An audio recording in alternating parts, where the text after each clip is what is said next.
l'écoute des RFI, il est minuit et demi à Paris, 23h30 à Libreville, 22h30 en temps universel.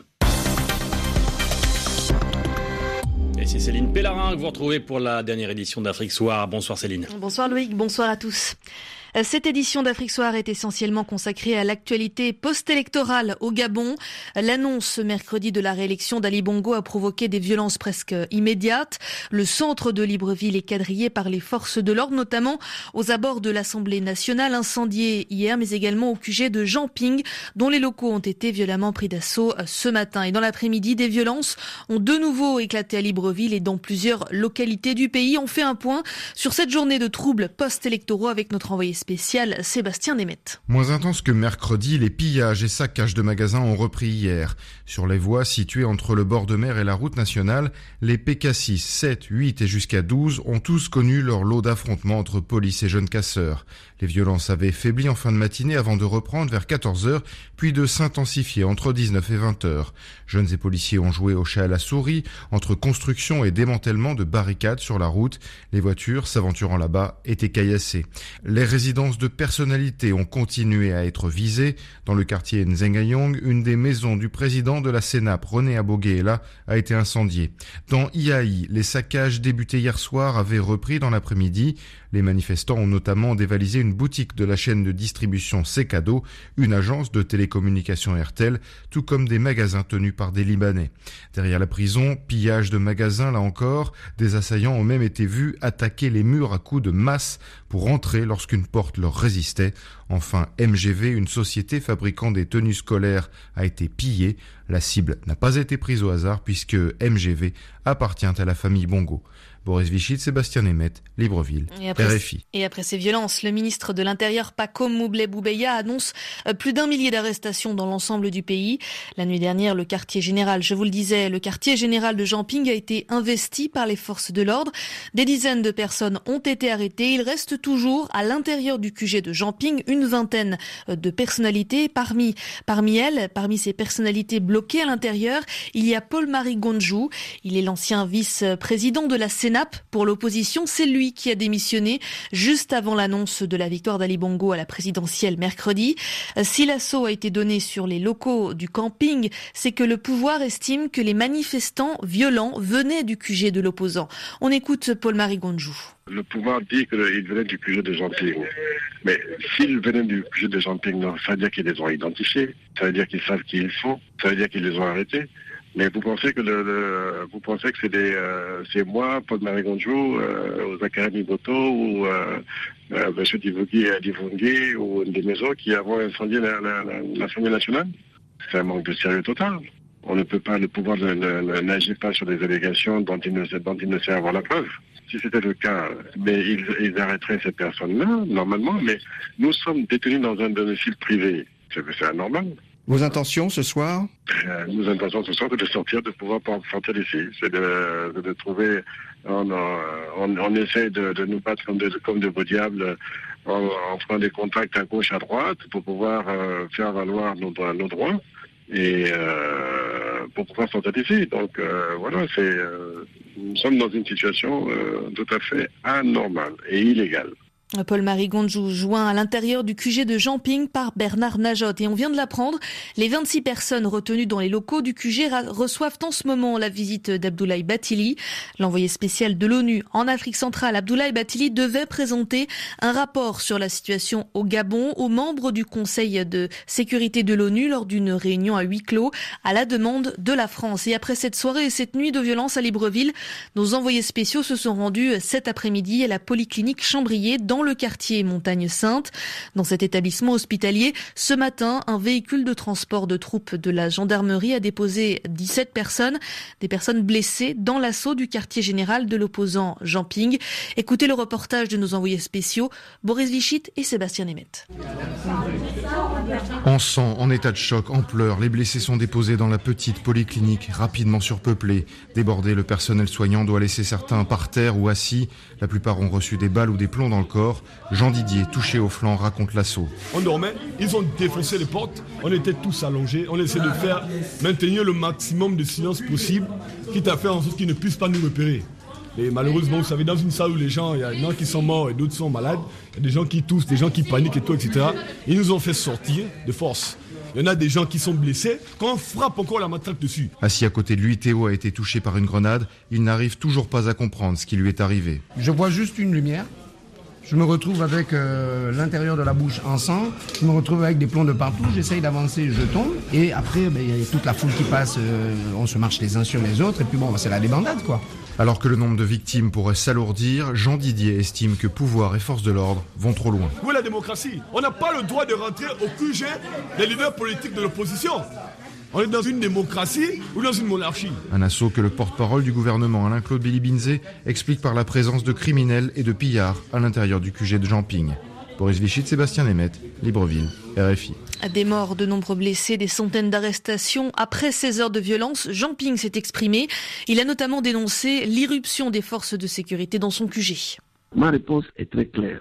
Voilà un tyranno qui est au pouvoir depuis 50 ans, un quart de siècle, qui tue, qui pille et qui parle de démocratie. Vous savez bien, premièrement, qu'il n'existe pas de démocratie au Gabon. Ça, c'est un fait avéré. Deuxièmement, il est en train de dire que les gens qui ont commis des violences, parce qu'il y a eu des violences hier soir, des gens qui sont allés prendre d'assaut le Parlement. Et vous croyez que parce qu'ils ont pris d'assaut le Parlement, ça vous donne le droit de venir la nuit par hélicoptère tirer sur sa population? Même si c'était vrai, est-ce que cela justifie que vous venez par hélicoptère tirer, tuer? Il y a des morts partout. C'est ça la démocratie dont il parle tant? Vous savez, c'est ridicule. C'est lui qui détient la clé de tout. S'il veut le calme revient. Il suffit simplement qu'il se comporte en démocrate, précisément. Jamping au micro de Laetitia Bezin et le président réélu, selon les chiffres annoncés mercredi, a pris la parole auparavant ce soir pour la première fois depuis le début des troubles qui ont suivi l'annonce de sa victoire. Ali Bongo fustige l'opposition qui conteste sa réélection et malgré les critiques contre son régime, il maintient son cap. J'ai ce projet au cœur, ce qui m'a amené à scrupuleusement respecter le code électoral jusqu'au bout et à n'intervenir à aucun moment sur son cours ni à chercher à influencer ceux qui étaient en charge de mener à bien ce processus électoral que j'ai voulu ouvert et transparent. La démocratie est exigeante. La démocratie s'accommode mal des attitudes d'hier. La démocratie s'accorde mal des succès autoproclamés. Des groupuscules formés à la destruction, la démocratie s'accorde mal de la prise d'assaut d'un Parlement et de la télévision nationale. La démocratie, c'est difficile. Les élections ont rendu leur verdict. Et je sais qui a gagné et qui a perdu. Qui a gagné? 1 800 000 Gabonais avec qui nous allons progresser ensemble. Qui a perdu? Un groupuscule dont le seul projet était de prendre le pouvoir pour se servir du Gabon et non servir le Gabon. Ali Bongo au micro de nos envoyés spéciaux Sébastien Nemeth et Boris Vichit. Le régime d'Ali Bongo sous la pression de la communauté internationale. La chef de la diplomatie européenne, Federica Mogherini, a qualifié la situation de crise profonde et a appelé les différentes parties au calme. La mission européenne d'observation qui était sur place lors du vote samedi a pointé le manque de transparence du scrutin présidentiel et demande, tout comme Washington et Paris, une publication des résultats bureau de vote par bureau de vote. Maria Gabriel dirige cette mission d'observation électorale de l'Union européenne. Elle est catégorique. Ces violences post-électorales sont la conséquence d'un manque de transparence. Tout scénario de violence et de contestation vient lorsqu'il y a manque de transparence quelque part. Donc, à la suite des annonces officielles, des réactions se sont exprimées justement parce que la confiance dans l'intégrité des résultats annoncés n'était pas partagée par la population. Mais l'important, c'est de ne pas s'arrêter là. L'important, c'est maintenant d'appeler tous les acteurs au calme et de ne pas rendre la crise, parce qu'elle est déjà là, encore plus profonde. Et pour cela, il n'y a pas meilleur moyen que la transparence pour que justement les citoyens puissent se reconnaître. Et par la mesure très concrète qui est celle de la publication des résultats bureau de vote par bureau de vote. Maria Gabriel répondait à Jean-Jacques Louarn. La chef de la mission d'observation électorale de l'UE sera notre invitée demain matin. Sachez que le président français François Hollande condamne avec la plus grande fermeté les violences et les menaces contre les partisans des principaux candidats. Dans l'actualité également, la République démocratique du Congo s'est ouverte cet après-midi. Le dialogue national pour des élections apaisées, ouverture en grande pompe. Alors que depuis le matin, des affrontements se déroulaient entre la police et le rassemblement de l'opposition qui refuse toujours de participer à ce dialogue.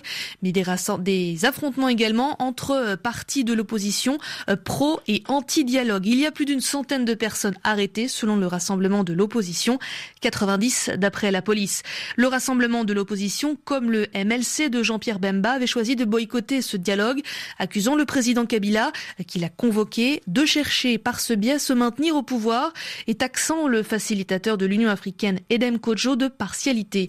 Et cette absence a plané sur la cérémonie. Les précisions à Kinshasa de Sonia Rollet. Une cérémonie ouverte par le gouverneur de Kinshasa. Le deuxième intervenant, c'est le commissaire paix et sécurité de l'Union africaine, Smail Chergui. Le souhait le plus ardent de l'Union africaine, et c'est à cela qu'elle s'est employée, aurait été de voir aujourd'hui dans cette salle de la Cité de l'Union africaine l'ensemble des sensibilités politiques congolaises être représentées. Regret également exprimé par le chef de la MONUSCO, Maman Sidikou, qui a demandé à l'opposition de faire preuve de plus de flexibilité et au gouvernement de poursuivre les mesures de décrispation.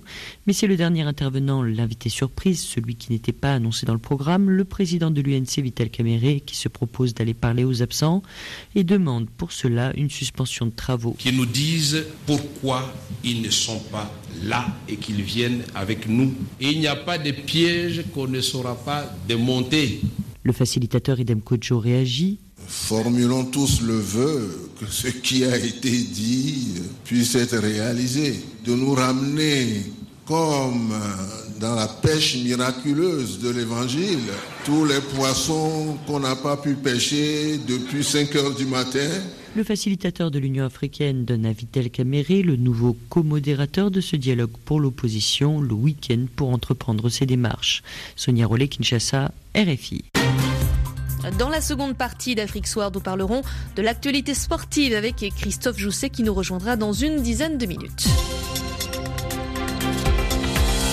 Mais tout de suite, retour sur l'actualité au Gabon. RFI était en édition spéciale en début de soirée. Une édition spéciale présentée par Nathalie Amar. Deux invités avec nous en ligne de Libreville. François Ondo-Edou, bonsoir. Bonsoir madame. Vous êtes le vice-président du parti d'opposition Union Nationale. En ligne également Flavien Enongwe, universitaire. Bonsoir à vous. Bonsoir. Et ici à Paris, au bout du fil, Francis Patine, journaliste et enseignant à Sciences Po Paris. Bonsoir Francis. Bonsoir.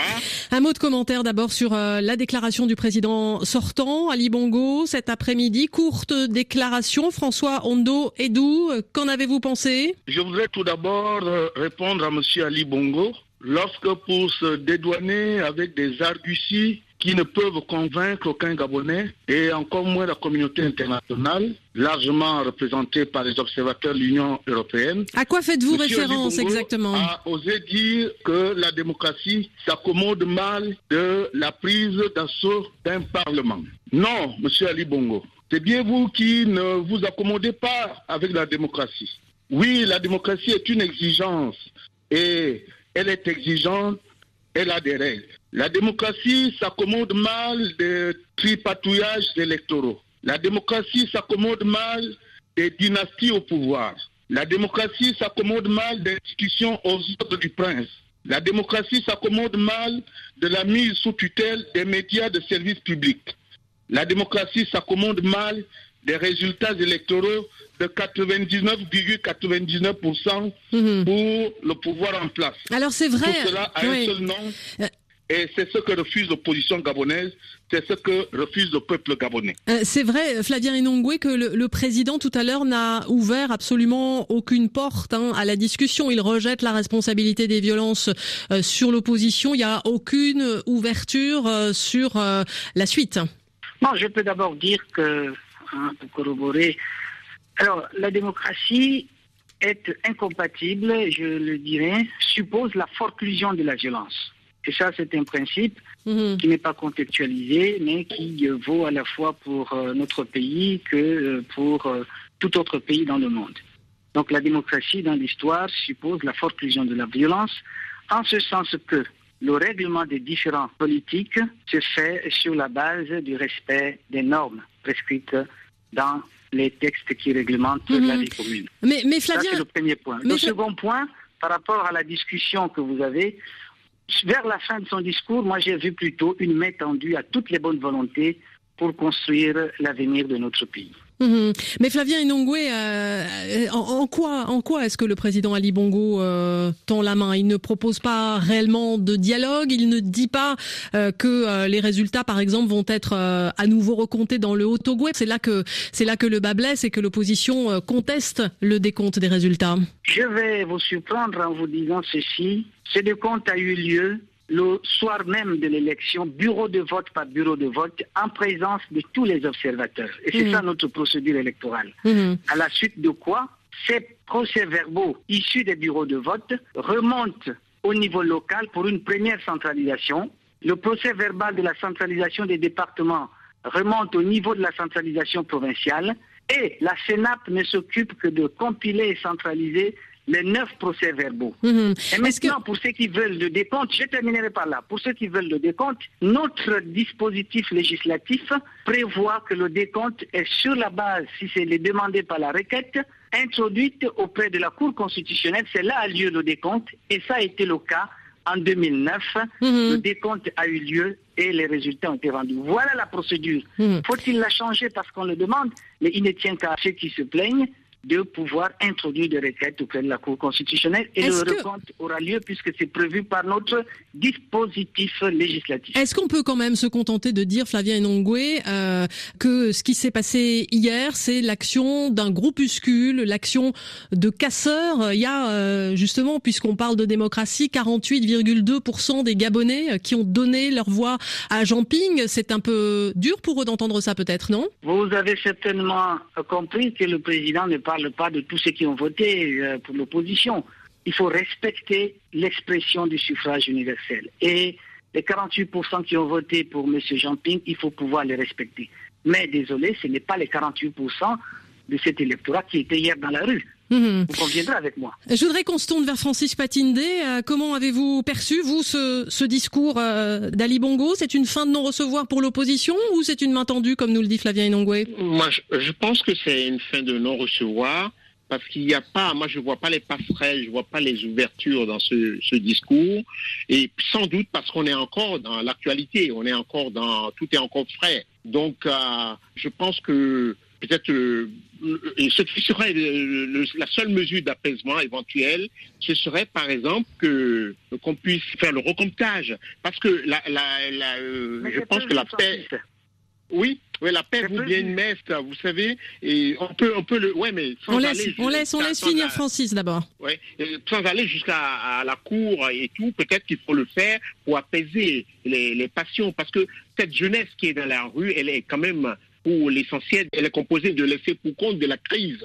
Vous voyez, et peut-être que tous ne sont pas derrière M. Ping, mais c'est quand même des jeunes qui sont en emploi, des jeunes qui sont désespérés, parce qu'ils ont besoin aussi de changement de visage, de changement et même d'alternance, sans aller jusqu'à l'alternance, de changement de visage.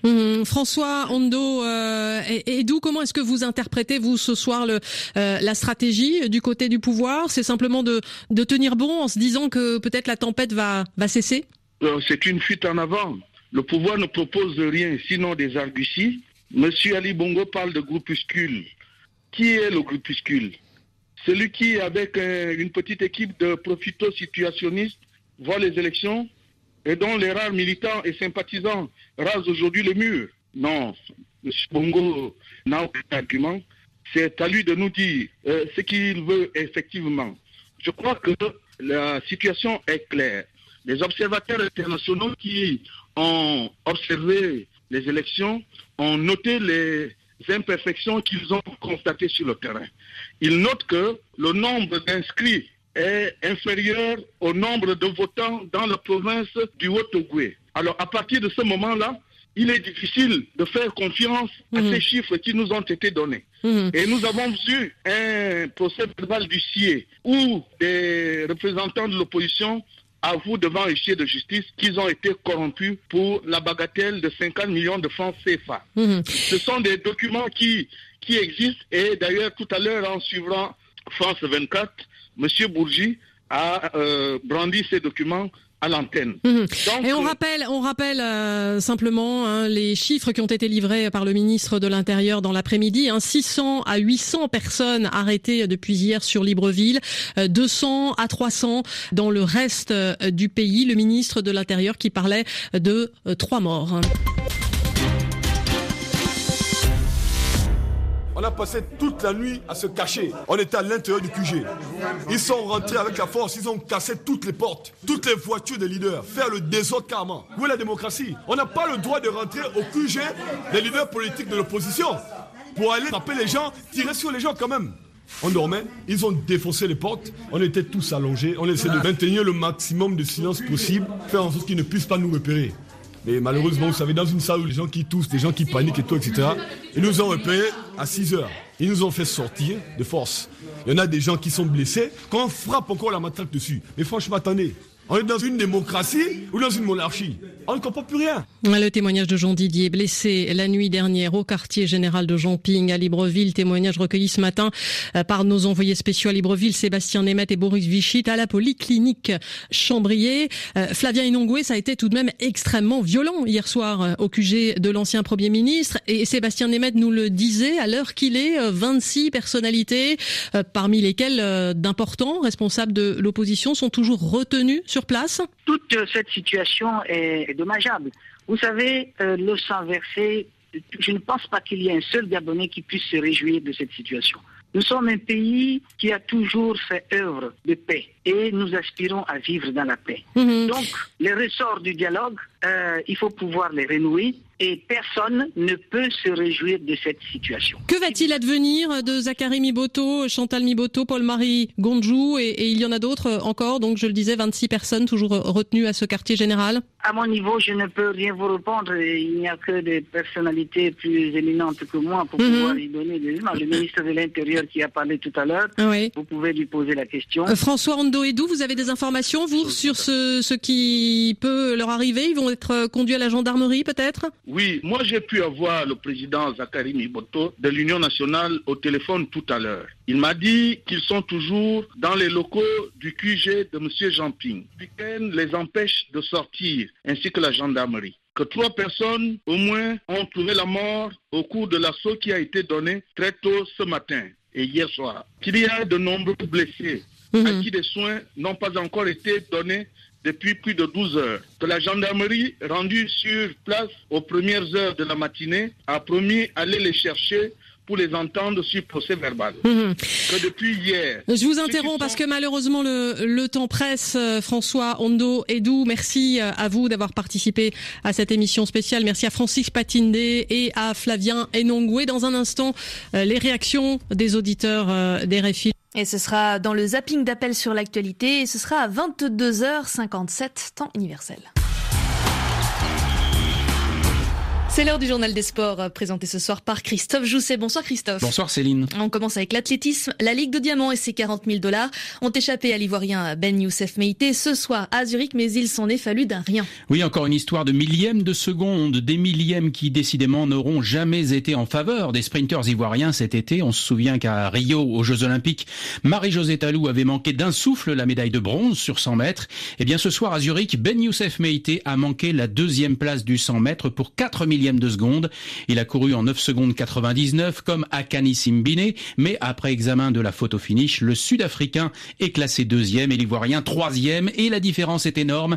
Si Meïté avait fini 2e, il gagnait la Ligue de Diamant, à lui le trophée, les $40 000 et aussi une invitation pour les mondiaux de Londres. Manque de chance pour lui, c'est Asafa Powell, le Jamaïcain, qui remporte les honneurs et la prime.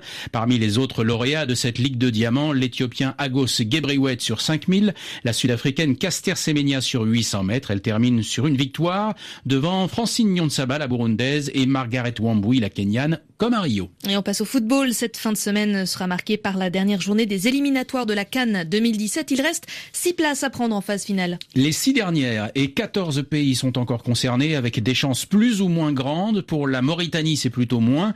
Les chances de qualification sont même infimes, mais les Mauritaniens se doivent de tenter au moins de s'imposer en Afrique du Sud demain vendredi face à des Bafana Bafana d'ores et déjà éliminés. La majeure partie des rencontres se jouera samedi et dimanche.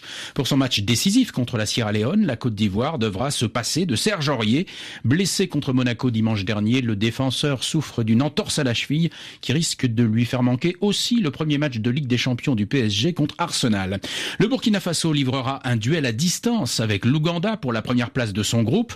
Le Burkina accueillera le Botswana avec un Bakary Koné requinqué depuis son arrivée à Malaga en provenance de Lyon. François David. Oublié ces dernières saisons à Lyon où il ne se sentait pas considéré, place à un nouveau projet Malaga au sein duquel le général, son surnom, se sent beaucoup plus à l'aise. Quand tu joues moins, et quand ça fait 5 ans aussi, quand tu es dans un club, c'est vrai qu'il faut chercher à aller à l'étranger et essayer de lancer. Pour le moment, Bakary Koné est titulaire en défense centrale aux côtés d'un grand espoir espagnol, Diego Lorente, et il peut compter sur Carlos Kameni, le plus ancien des Africains de la Liga, pour s'intégrer définitivement. On écoute Carlos Kameni. Ça va pas être facile, il faut le reconnaître. Au moins de petits accrochages ici, c'est sifflé. Donc je suis là pour l'aider et je pense qu'il a envie de s'adapter, de s'intégrer. Il faut lui donner du temps et ça se fera. Mais évidemment, le visage change lorsqu'on évoque la sélection du Burkina Faso avec le général.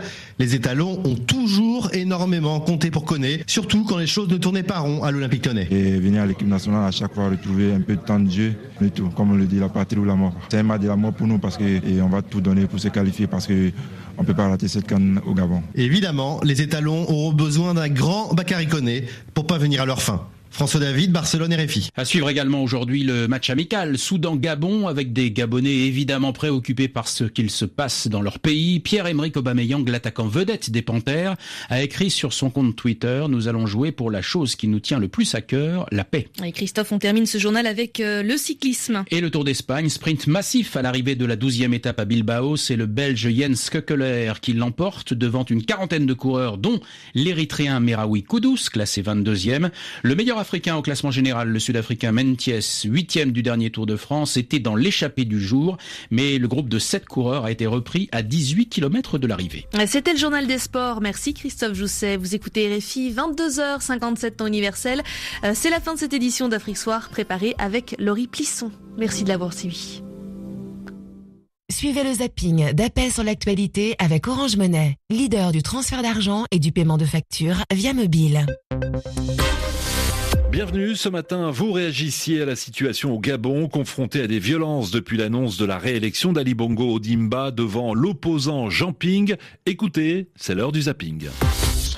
Je comprends la colère exprimée par le peuple gabonais, par la jeunesse, qui est descendue hier après les proclamations des résultats qui consacrent une élection volée. Parce qu'en réalité, le 27, les observateurs internationaux l'ont constaté. Ce fut un vote sanction contre Ali Bongo, contre 50 ans de régime cynique et criminel, et les Gabonais ont décidé de tourner la page. Donc, lorsque cette volonté se retrouve aujourd'hui annulée à travers les résultats qu'on a eu hier, je comprends évidemment la colère consécutive à ce énième hold-up électoral de Ali Bongo.